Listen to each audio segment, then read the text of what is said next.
Assalamualaikum warahmatullahi wabarakatuh. Sini saya akan mempresentasikan seminar proposal saya yang berjudul Studi Statement Publik terkait judi online di media sosial dengan algoritma klarifikasi. Perkenalkan, nama saya Aji Priangga dengan NPM 2231611, Fakultas Teknik dan Ilmu Komputer, Teknik Komputer.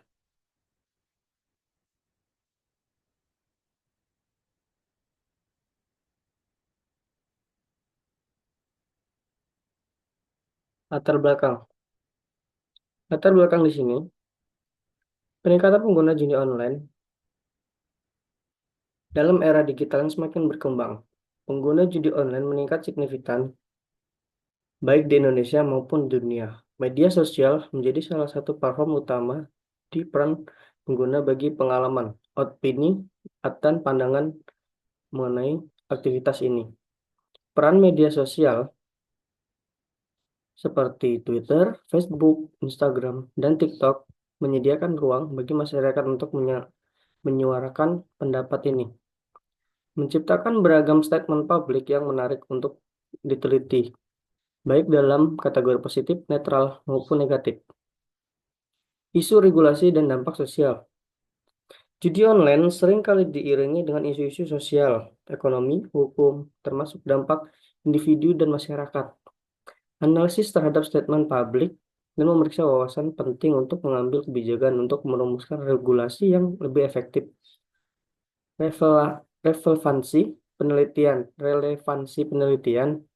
studi relevansi, dan upaya memahami dinamika persepsi masyarakat terhadap judi online.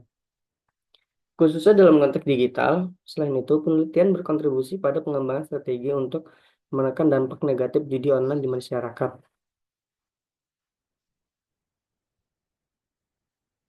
Rumusan masalah. Rumusan masalah satu, mengapa terjadi peningkatan signifikan dalam perminatan peminjaman online, baik dari lembaga keuangan legal maupun ilegal.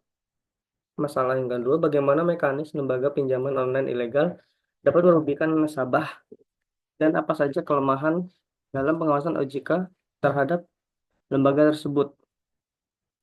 Rumusan masalah ketiga, bagaimana persepsi masyarakat terhadap pinjaman online yang tercermin dalam komentar atau pengalaman mereka bagi di media sosial, serta dampak dari statement tersebut terhadap perkembangan finance lending di Indonesia.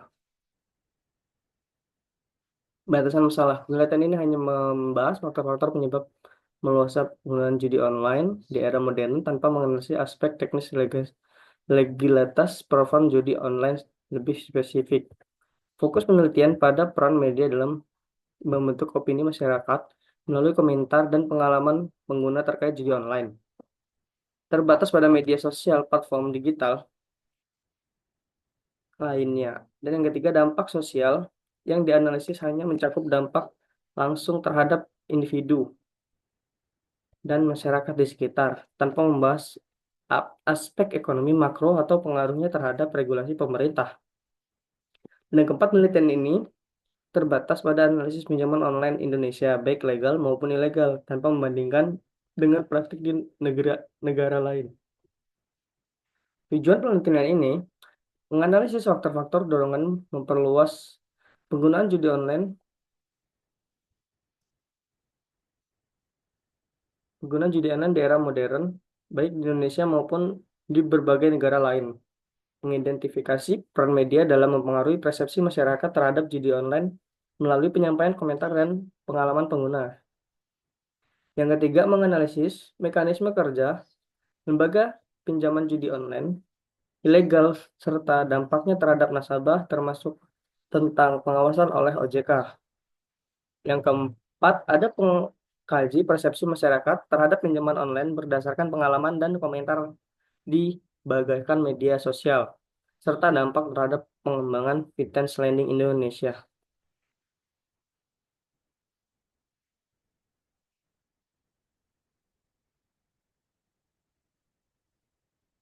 Manfaat penelitian, penelitian ini dapat memberikan kontribusi bagi pengembangan ilmu pengetahuan, khususnya di dalam analisis statement, dan teknologi informasi dengan mengaplikasikan algoritma dan metode modern seperti Natural Language Processing (NLP) dan algoritma pembelajaran mesin. Memberikan informasi kepada pembuat kebijaksanaan tentang statement publik terhadap judi online dan pinjaman online, sehingga dapat digunakan untuk menyusun regulasi yang lebih efektif dan sesuai dengan kebutuhan masyarakat. Selanjutnya, meningkatkan pemahaman tentang dampak sosial dari judi online dan pinjaman online, baik yang legal ataupun ilegal, untuk menciptakan kesadaran kolektif terhadap isu ini. Di sini ada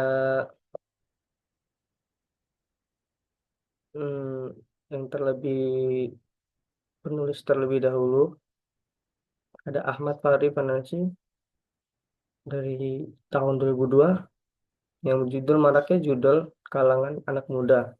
Judi online semakin marak di kalangan anak muda, dipengaruhi oleh beberapa faktor utama. Kemudahan akses internet memungkinkan platform judi online lebih mudah dijangkau. Selain itu, pengaruh lingkungan sosial seperti tekanan teman sebaya turut mendorong anak muda untuk terlibat. Selanjutnya ada Ghazali, M. I. Mugyarto W.H. dan Skandar A.F. 2023 analisis statement pinjaman online di media sosial Twitter menggunakan metode Naive-Bayes, kajian informasi dan komputer. Penelitian ini mengkaji analisis statement terhadap layanan pinjaman online menggunakan data dan Twitter. Data dikumpulkan melalui mekanik crawling dengan kata kunci terkait pinjaman online yang berproses melalui tahapan pembersihan, tokenisasi, serta normalisasi untuk memastikan kualitasnya.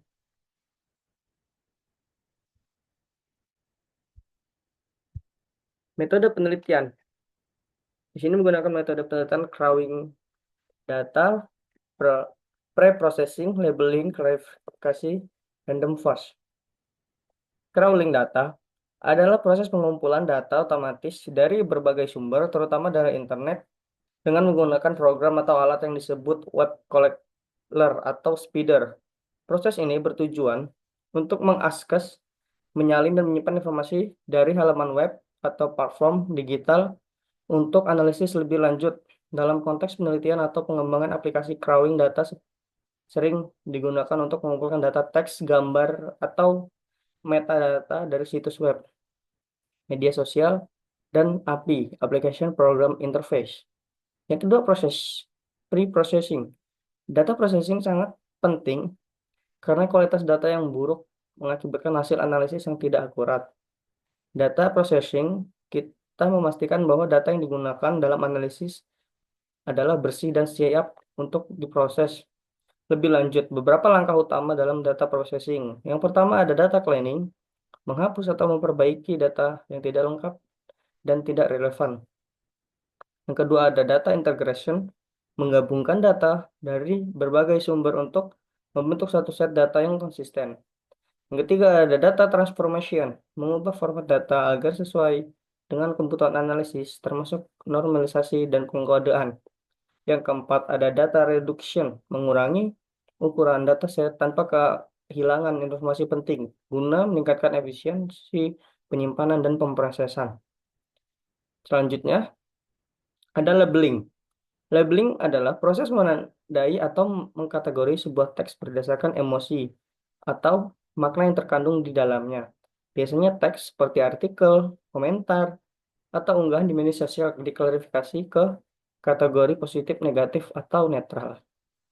Selanjutnya ada klarifikasi random forest. Random forest adalah algoritma pembelajaran mesin berbasis Ansible yang digunakan untuk tugas klarifikasi dan regresi. Algoritma ini bekerja dengan membangun sejumlah besar pohon keputusan. Selama proses penelitian dalam penggabungan hasilnya untuk meningkatkan akurasi dan mencegah overfitting. Random forest menentukan kategori suatu data dengan cara melakukan voting mayoritas dari hasil prediksi setiap pohon keputusan yang dibentuk. Algoritma ini dikenal karena keandalannya dalam menangani dataset yang kompleks dan beragam, serta kemampuannya dalam memilih fitur-fitur penting secara otomatis selama proses analisis. Ya, mungkin hanya itu saja yang dapat saya sampaikan. Kurang dan lebihnya saya mohon maaf. Saya akhiri. Wassalamualaikum warahmatullahi wabarakatuh. Terima kasih.